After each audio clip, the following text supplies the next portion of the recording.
was sat next to the irritating catchphrase table the other day, and the conversation would drive a deaf man to distraction.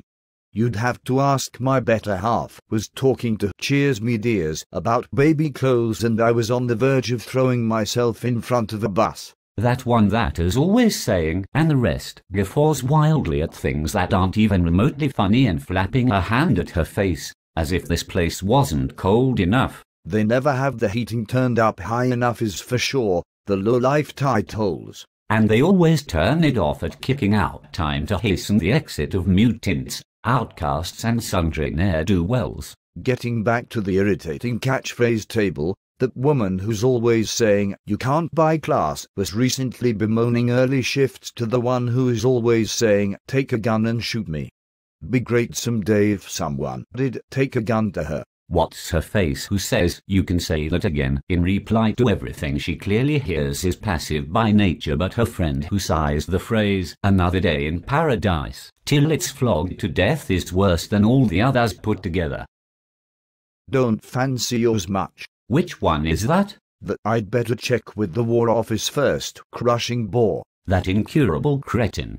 She's not as bad-minded as your one who's always saying, "Nothing would surprise me in this place," who is a cross between Miss Piggy and the Laughing Cow. And as for that sidekick of hers, the one that's always saying, "For my sins," when asked was she on an early today, takes it to a new level of never-before-witnessed mediocrity.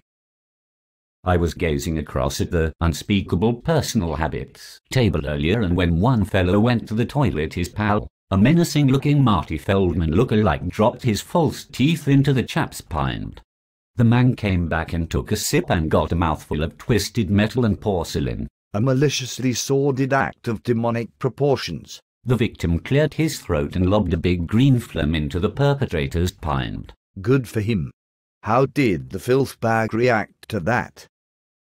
He lowered it indifferently. This is indeed one of Hades' darkest leisure lairs. Behavior like that is too iniquitous for Hades. Old Nick himself would be affronted by it. Meantime, across at the scammer's table, the suntan 3 Guinness gawker openly empties grams of speed onto his tongue and washes it back with stout. Good grief. Yes, this place has gone so downhill, it's literally subsewer. Be cheaper if you and me bought some tins in Tesco's, our crisps from here, and consumed them in the middle of the road. And safer too, I dare say. There's a daft wee Scots old boy with a pencil dash that had the armed police surround this place Saturday night last. You're joking me? Yes, he stumbled in the midst of a group of people in James Bond fancy dress attire who'd stopped off for a swift one on their way to a party. A number of them were toting pistols, toy mobile phones, and other gadgets, and the man thought they were terrorists and rang the police. What the devil? The pistols must have been convincing imitations.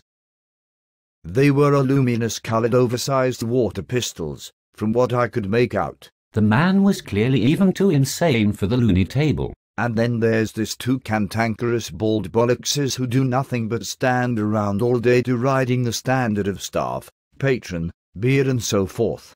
And yet they continue to drink here. They ought to listen to themselves. If there's one thing I can't stand more than anything, it's hypocrites.